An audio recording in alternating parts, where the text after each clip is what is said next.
तो hello students, देखो mains तो शिफ्ट 1 हो चुका है। आज शिफ्ट 1 और शिफ्ट 2 हो गया है।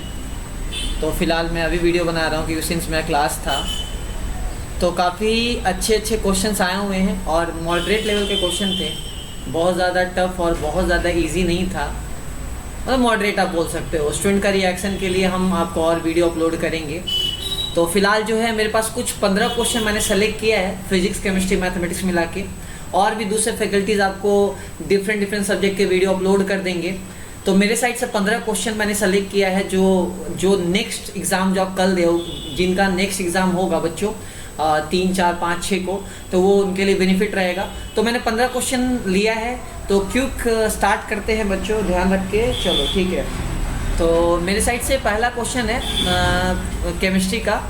तो which metal is use in devising the photo chemical cell. मतलब फोटो केमिकल सेल मतलब आपको क्या फोटो इलेक्ट्रिक इफेक्ट देखना है। तो आपको पता है कि सीजियम क्या है, बहुत ज़्यादा मेटालिक कैरेक्टर रहता है, डाउन द ग्रुप है, सबसे नीचे है रुबिडियम सीजियम। तो आपको पता है कि इसका जो आयनाइजेशन एनर्जी होगा वो बहुत ही कम होगा। तो सीजियम से इलेक्ट्रॉन निकालना बहुत ईजी है, इसलिए फोटो केमिकल सेल में जो है मतलब फोटो इलेक्ट्रिक इफेक्ट से जो एनर्जी प्रोड्यूस होता है that is photo chemical cell, उसमें सीजियम यूज होगा। तो पहला का आंसर क्या है, सीजियम। इजी क्वेश्चन था, आप बना सकते थे। Second, among the following properties which property trend is different from other across। देखो इसमें पीरियड के क्रॉस बोला है, अगर किसी और चीज़ के क्रॉस बोला था तो आंसर डिफरेंट आ सकता था।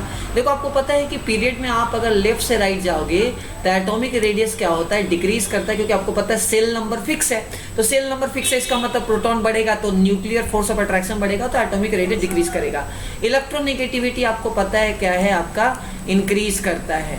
इलेक्ट्रॉन गेन इंथैल्पी की बात करें आपका, तो मैग्नीट्यूड वाइज तो आपको पता है कि ये इंक्रीज करेगा। अगर आइंस्टाइन एंथैल्पी की बात करेंगे तो जनरली क्या होगा, इंक्रीज करेगा। जनरल ट्रेंड है, मैं बात कर रहा हूँ एक्सेप्शन छोड़ के, तो इसमें एटॉमिक रेडियस आंसर होगा। बट लेकिन अगर किसी और सेंस में पूछा होता तो इसका आंसर इलेक्ट्रोनेगेटिव भी हो सकता था। अगर ग्रुप वाइज सोचा गया होता तो वो डिफरेंट आंसर आ सकता है। ऐसा क्वेश्चन हम लोग बच्चों को क्लास में करवाते हैं तो उसमें पीरियड वगैरह मेंशन नहीं करते हैं, बट यहाँ पीरियड मेंशन कर दिया तो ठीक है यार, ध्यान रखिए।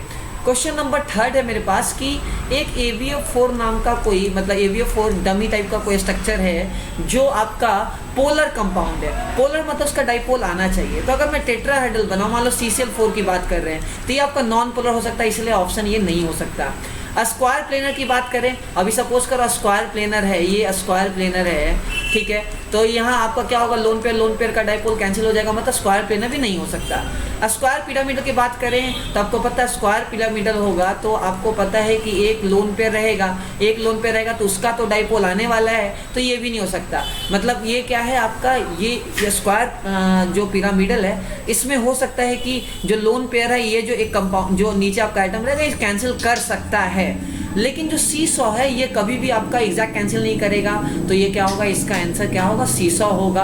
आपको जैसे मैं बोला SF4 ये हो सकता है कंपाउंड, ये सीसॉ है, इसका एग्जैक्ट कैंसिल नहीं होगा, तो आपका जो है सीसॉ हो सकता है। चलो 3rd मैंने आपको बता दिया। 4th, which of the following structure correct है डिटॉल। आपको पता है डिटॉल जो आप यूज करते हो, कोरोना की वजह से आप यूज कर रहे हो, तो इसका आपको ये केमिस्ट्री इन एवरीडे लाइफ का पार्ट है। तो ये आपका इसका कंपाउंड होता है, ठीक है। इसको क्लोरोजाइनोफॉल बोलते हैं, क्योंकि ये जाइलिन भी है, फिनॉल भी है, इसको क्लोरो ये बोलते हैं, ठीक है ना। तो इसका स्ट्रक्चर C होगा। ये केमिस्ट्री इन एवरीडे लाइफ का NCERT बेस्ड क्वेश्चन है। अच्छा, 4th क्वेश्चन बात करें तो कार्बोजिलिक डॉन ग्रुप है, यहाँ से नंबरिंग स्टार्ट हो गई। कार्बोजिलिक का प्रायोरिटी ज़्यादा है देन द एल्डिहाइड, तो 1, 2, 3, 4, 5, 6। तो आपको पता है 2 पे आपका मिथाइल है और आपका 5 पे जो है फॉर्माइल है। तो आपको EFGHIJ के एलिमेंट तो आपको पता है पहले आता है, तो 5, ठीक है, क्या होगा, और फॉर्माइल, ठीक है, फॉर्माइल।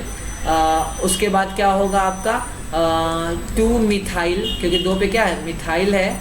उसके बाद क्या होगा आपका हेक्स, ठीक है, हेक्स आपका क्या 3 पे इन है और ओइक एसिड, क्या, तो ये आपका इसका नेमिंग होगा, ठीक है। तो ऑप्शन जो भी होगा आप मार दोगे, क्योंकि आपको पता है कि 2 पे मिथाइल रहेगा तो इन और ओइक एसिड। ये इन डैश देने की जरूरत नहीं, इन ओइक भी हो सकता है, कोई दिक्कत नहीं, कोई बहुत बड़ा टेंशन नहीं है।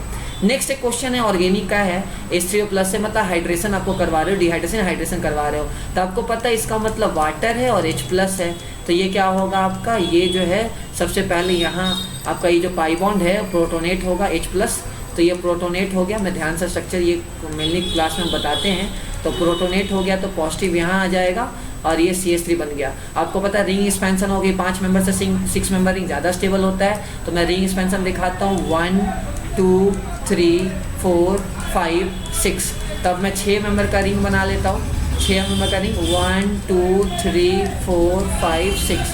आपको पता है 1 पे क्या है, 1 पे आपका मिथाइल है, आपको 2 पे क्या है, मिथाइल है, और 2 से ज़्यादा तो मतलब 2 पे पॉजिटिव आएगा, तो ये 3 डिग्री है अगेन, तो क्या होगा आपका एलिमिनेशन हो जाएगा। फिर मतलब यहाँ क्या कहते हैं वाटर से वाटर ऐड कर रहे हो, तो वाटर कहाँ ऐड होगा आपका CH3, क्या हो जाएगा ये OH यहाँ ऐड हो जाएगा, तो ये आपका क्या आ जाएगा आपका मेजर प्रोडक्ट हो जाएगा। तो इसमें जो है रिंग एक्सपेंशन का कॉन्सेप्ट था, जिसको रिंग एक्सपेंशन का आइडिया होगा ऑर्गेनिक में, वो इजीली कर लेंगे।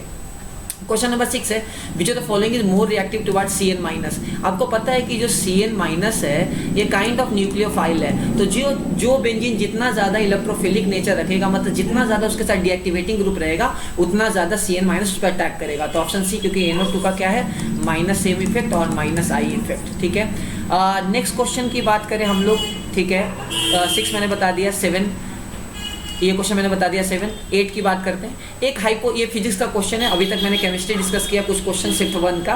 अच्छा, एक हाइपोथेटिकल आपका स्फेरिकल गैलेक्सी है जिसका डेंसिटी आपका रेडियस के साथ वैरी कर रहा है, तो आपको ये क्या है, गैलेक्सी है, तो इस गैलेक्सी से सपोज करो हम लोग का सन है, सन के अबाउट मान लो अर्थ रोटेट कर रहा है, तो आपको पता है कि इसके बीच में ग्रेविटेशनल फोर्स ऑफ अट्रैक्शन लग रहा है जो आपका mv² के बराबर है। तो आपको टाइम पीरियड और आपको रेडियस में क्या करना है, रिलेशन निकालना है। आपको पता है कि टाइम पीरियड का वैल्यू 2π/ω है, और आपको कोई भी जैसे अर्थ रोटेट कर रहा है, तो अर्थ रोटेट कर रहा है तो क्या mv²/r होगा या m⍵² क्या होगा, r होगा, और ये डिस्टेंस दे दिया r0, तो ये r0 सोचो ऐसे करके। लेकिन सबसे पहले मुझे आपको पता है कि सन का मास निकालना पड़ेगा कि सन जो है उसका डेंसिटी वैरी कर रहा है। यहाँ सन का मतलब मैं गैलेक्सी की बात कर रहा हूँ, अब इसका डेंसिटी वैरी कर रहा है, तो आपको पता है मास निकालने के लिए क्या करोगे, मास इक्वल्स टू क्या, मास बाई वॉल्यूम की डेंसिटी होता है, मतलब क्या हो गया ρdV होगा, इंटीग्रेट करना पड़ेगा। आपको पता है रो रहने दो, dV का वैल्यू क्या लिख सकते हो 4πr² क्या dr लिख सकते हो। आपको पता है रो का वैल्यू क्या है k/r है इंटू 4πr² dr। अब क्या करोगे, सिंपल सा एक r कट जाएगा, तो 0 से आप क्या करोगे r आपको इंटीग्रेट कर दोगे, तो वहाँ से आपका क्या आ जाएगा, रिलेशन आ जाएगा। तो ये क्वेश्चन भी काफ़ी अच्छा था, जो मतलब ये क्वेश्चन हम लोग जनरली क्लास में करवाते हैं, कोई नया क्वेश्चन नहीं है, बस डेंसिटी वैरी कर रहा है तो आपको क्या करना पड़ेगा, इंटीग्रेट करना पड़ेगा, ठीक है। अच्छा, आगे बात करते हैं। ये क्वेश्चन था कि आपको 2 रस्सी दे दिया है, जिसका एक ए नेमिंग दे दिया A और B दे दिया है, और आपको पता करना है कि टेंशन जो है इन A वो किसके बराबर आ रहा है, kmg के बराबर दे दिया गया था, तो K का वैल्यू निकालना। तो ये इंटीजर टाइप का क्वेश्चन है। अब ऐसे क्वेश्चन को डील करने का 2 तरीका है, एक तो ट्रांसलेशनल इक्विलिब्रियम, दूसरा रोटेशनल इक्विलिब्रियम। ये क्वेश्चन मैंने क्लास में करवाया था थोड़ा देर पहले, हमारा एक निकित नाम का स्टूडेंट उसने हमें भेजा, बोला भैया सेम टू सेम आपके नोट्स का आ गया है। भाई ठीक है, ये क्वेश्चन कॉमन रहता है, कोई बड़ी बात नहीं है, तो thank you for the appreciation. चलो ठीक है, तो ये आपका रॉड का मास m दे दिया है और इस ब्लॉक का मास 3m दे दिया है। तो सबसे पहले हम लोग इक्विलिब्रियम बैलेंस कर लेते हैं। तो TA, इसमें सपोज करो टेंशन तुम्हारा TA है, इसमें सपोज करो टेंशन तुम्हारा क्या है, TV है, तो क्या है TA प्लस TV किसके बराबर हो जाएगा आपका 3mg प्लस क्या हो जाएगा, mg के बराबर हो जाएगा। आपको पता है कि नीचे आपका डाउनवर्ड फोर्स क्या लग रहा है, mg लग रहा है, और तो कुछ है नहीं, क्योंकि ये तो आपका इंटरनल फोर्स है, इसका टेंशन का कोई मतलब है नहीं बनता। तो TA प्लस TV क्या आ जाएगा आपका, TA प्लस TV क्या आ जाएगा आपका 4mg हो जाएगा। दूसरा इक्विलिब्रियम, आपको पता है कि ये पूरी तरह क्या होगा कि ये रोटेशनल इक्विलिब्रियम में होगा, तो इसका रोटेट करने का टेंडेंसी इधर, ठीक है, इसका रोटेट करने का टेंडेंसी इधर, ठीक है, समझ आ रहा है। हम सेंटर के बाद टॉर्क बैलेंस कर दे रहे हैं, ठीक है, समझ आ रहा है, और ये आपका रोटेट करने का इसका टेंडेंसी अलग, ठीक है। तो क्या हो जाएगा आपका TA इंटू क्या, सेंटर के बाद तो इंटू 50, ठीक है, 50 सेंटीमीटर है तो 50/100 कर लेते हैं। इसका अपोजिट है तो -TB इंटू क्या हो जाएगा आपका, हम इसके बाद कर रहे हैं तो 50/100, ठीक है, प्लस इसका 3mg इंटू क्या हो जाएगा आपका यहाँ से डिस्टेंस कितना बच्चों 25 है, हम सेंटर से कर दे रहे हैं, किसी के इक्विलिब्रियम में तो किसी के बाद भी आप बैलेंस कर सकते हो, इक्वल्स टू क्या आपका 0, क्योंकि नेट 0 है। तो सिंपल सा क्या हो गया TA/2 और TB/2 इज इक्वल्स टू क्या हो जाएगा, कैलकुलेशन देख लोगे क्या हो जाएगा आपका 4, तो -3 mg/ क्या हो जाएगा 4 हो जाएगा। तो कैलकुलेशन आप देख लोगे तो TB/ आपका TB/2 और TA/2 इक्वल्स टू कितना हो जाएगा आपका 3 mg/2 हो जाएगा, ठीक है। और यहाँ से अगर यहाँ 2 हटा दो, मैंने 2 का कैंसिल कर दिया है, ठीक है, यहाँ तक हो गया। और आपका TA प्लस TB के क्या हो गया 4 mg हो गया। तो अब एक काम करते हैं, आप सब्ट्रैक्ट कर दो, तो सब्ट्रैक्ट कर दोगे तो आपका क्या आ जाएगा, आपका 4 - mg क्या आ जाएगा, उस टाइप से आपका 5 mg, जो भी ऑप्शन चेक कर लेना, ठीक है। तो इस टाइप से ये कॉन्सेप्ट जो है आ जाएगा, आप डायरेक्शन देख लेना, कोई दिक्कत नहीं है। चलो क्वेश्चन नंबर 9 जो है ये आपका EMI में आता है, इलेक्ट्रोमैग्नेटिक इंडक्शन में, कि आपका सपोज करो ये एक आपका डिस्क है, एक कॉइल है जो डायमीटर के अबाउट रोटेट कर रहा है। तो आपको पता फ्लक्स क्या होता है, फ्लक्स होता है आपका NBA, आपको पता है क्यों, NBA cos थीटा होगा, क्योंकि आपका एरिया वेक्टर और आपका मैग्नेटिक फील्ड के बीच में एंगल क्या हो रहा है, वैरी कर रहा है, ठीक है ना। ये मूविंग कॉइल गैल्वेनोमीटर में भी आप देखते हो, तो क्या हो जाएगा NBA cos आपका क्या हो जाएगा ओमेगा टी, थीटा की जगह ओमेगा टी। तो अगर मैं d∅/dt कर दूँ तो क्या मिल जाएगा आपको NBA omega sine omega T, यहाँ माइनस रहेगा वो तो डायरेक्शन को बता रहा है। आपको पता है साइन का मैक्सिमम वैल्यू क्या 1, तो इसका मतलब नाभि NBA ओमेगा क्या आ जाएगा आपका, ये आपका टोटल मतलब मैक्सिमम आपका क्या आ जाएगा, वोल्टेज डेवलप हो जाएगा। आपको पता है रेडियस पता है, सब कुछ पता है, तो बस होने पे सुहागा भाई, निकाल लो जो भी डेटा दिया रहेगा, क्योंकि आपको पता है तो मेमोरी बेस्ड क्वेश्चन है, तो इसमें एग्जैक्ट डेटा बोलने का कोई मतलब नहीं बनता। हमने जो बच्चों से बात किया उसका ही ये क्वेश्चन है, ठीक है। तो ये क्वेश्चन नंबर 10 मैंने कर दिया, सेम ही क्वेश्चन है, रिपीट हो रहा है। चलो एक क्वेश्चन था कि टंगस्टन, मरकरी, कॉपर और एल्युमिनियम में आपको रेसिस्टिविटी कंपेयर करना था। तो जितना ज़्यादा कंडक्टिंग नेचर होगा, जितना ज़्यादा मेटालिक कैरेक्टर होगा, उतना ज़्यादा उसका रेजिस्टेंस होगा। तो आपको पता है जनरली क्या होता है, बच्चों को पता होता है कि टंगस्टन का ज़्यादा होगा, बट मरकरी का ज़्यादा होता है, 8 पॉइंट समथिंग इंटू 10⁻⁸ के फॉर्म में होगा। तो मरकरी का ज़्यादा होगा, देन टंगस्टन, फिर आपका एल्युमिनियम, फिर आपका कॉपर। तो ये आपको याद होना चाहिए, कोई बहुत बड़ा डील नहीं है। नेक्स्ट एक क्वेश्चन है कि आपको ये कॉनकेव मिरर है, तो आपको सेंटर ऑफ कर्वेचर के आपने पीछे रखा था। आपको पता है इसका जो इमेज होगा वो क्या होगा, आपका रियल होगा, इन्वर्टेड होगा, और क्या होगा आपका डिमिनिश्ड होगा, ठीक है, डिमिनिश्ड होगा, क्योंकि आपने सेंटर ऑफ कर्वेचर के पीछे रखा। यहाँ रखते तो क्या होता, आपका इनलार्ज होता, डिमिनिश्ड इनलार्ज होता और इन्वर्टेड होता। तो ये भी मैंने आपको बता दिया। एक क्वेश्चन है कि दो आपका स्ट्रिंग है जिसका फ्रीक्वेंसी आपने दे दिया है, ठीक है। तो आपको पता है टेंशन निकालना, तो टेंशन इक्वल्स टू क्या होगा kx, आपको पता है सिंपल सा आप ये सोच सकते हो, टेंशन इक्वल्स टू क्या kx, या आप वो भी सोच सकते हो, मैंने बात किया कि आपको मैंने बताया कि म्यू इक्वल्स टू √T वाला समथिंग, क्योंकि आपको पता है वेव के फॉर्म में भी आप सोच सकते हो। तो आपको पता है कि वेलोसिटी क्या होता है, √T/μ होता है, √T/ क्या म्यू। तो आपको पता है कि जो वेलोसिटी होगा वो √T/μ होगा, वेव वेलोसिटी, और ये क्या फ्रीक्वेंसी के इक्विवेलेंट होगा। तो इसका मतलब f1/f2 इक्वल्स टू क्या हो जाएगा √T1/T2। तो सिंपल सा 450/300 इज इक्वल्स टू क्या हो जाएगा आपका √T1/T2 हो जाएगा। तो ये क्या हो जाएगा 15 से 15 × 45 और 20, तो 3/2। तो इसका मतलब क्या, इसको होल स्क्वायर कर दोगे तो क्या हो जाएगा, मतलब 9/4 आ जाएगा। तो T1/T2 कितना आ जाएगा 9/4 आ जाएगा। इस टाइप से भी वेवलेंथ हम फिक्स मान के चल रहे हैं, ठीक है, सेम वेव ऐसा कुछ जनरेट हो रहा होगा, ये और कुछ अपने पास ऑप्शन नहीं है। तो ये मैंने फिजिक्स केमिस्ट्री कुछ क्वेश्चन डिस्कस कर दिए।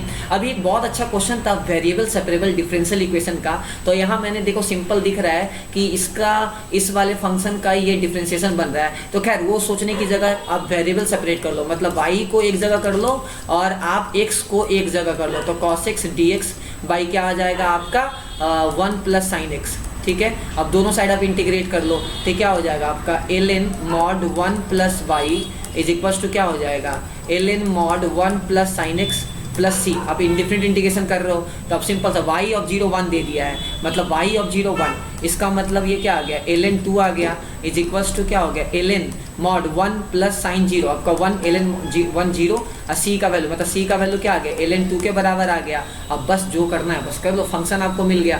फंक्शन क्या मिल गया आपका ln, मेरे पास जगह नहीं है, ln 1 + mod y क्या आ गया आपका ln mod 1 + sin x, ठीक है, प्लस क्या हो गया ln 2 प्लस ln 2।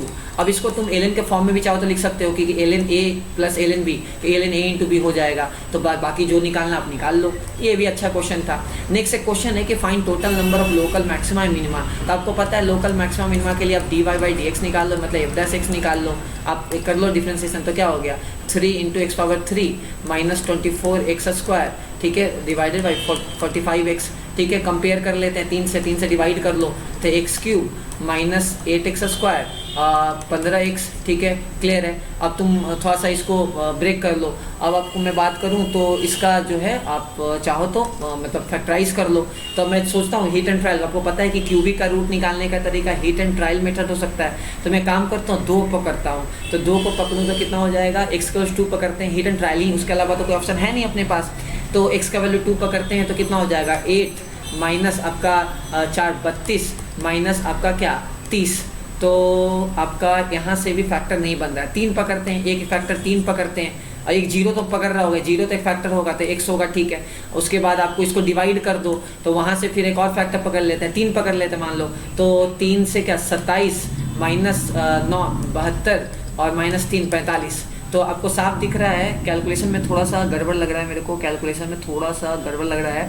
क्या कहते हैं 4 कैंसिल, 24x² माइनस 45x, तो x², x तो 0 आ जाएगा। और कुछ कैलकुलेशन में मेरे को एरर लग रहा है, कैलकुलेशन में शायद यहाँ आपका पॉजिटिव होगा, ठीक है। तो एक बार चेक कर लेना क्वेश्चन को। ये तो ये 0 आ जाएगा तुम्हारा, तो आपका एक 3 भी एक फैक्टर बन जाएगा, तो x-3 एक फैक्टर बन जाएगा। फिर उस टाइप से आप लोकल मैक्सिमम लोकल मिनिमम निकालने का तरीका पता है, क्रिटिकल पॉइंट आप डाल दो, उसके अकॉर्डिंगली पॉजिटिव से निगेटिव तो मैक्सिमा, f'(x) और निगेटिव से पॉजिटिव इसका मतलब मिनिमा। तो ये 15 क्वेश्चन मैंने ब्रीफ लगा दिया। उस तरह से मेरे साथ साथ और जो हमारे कलीग फैकल्टीज़ हैं, Ratan sir, Shivam sir, Saurabh sir, सब लोग और वीडियो अपलोड करेंगे। तो बच्चों बहुत ज़्यादा बिजी शेड्यूल था, तो मैंने बस 15 क्वेश्चन फिजिक्स केमिस्ट्री मैथमेटिक्स को उठा के आपको डाल दिए शिफ्ट 1 के। तो होपफुली अच्छा लगे तो लाइक करो, शेयर करो। एक और चैनल हमने ओपन किया है, आपको पता चल जाएगा, उसमें हम लोग स्टूडेंट रिएक्शन भी आपको देंगे। तो मेरे साइड से आज के लिए इतना ही, क्योंकि थोड़ा देर बाद मुझे ऑर्गेनिक का क्लास लेना है, क्लास 12 बैच में एलिमिनेशन रिएक्शन। तो मेरे साइड से इतना ही, टेक केयर, बाय बाय। मैं डायरेक्टली अपलोड कर दे रहा हूँ, इतना टाइम नहीं है।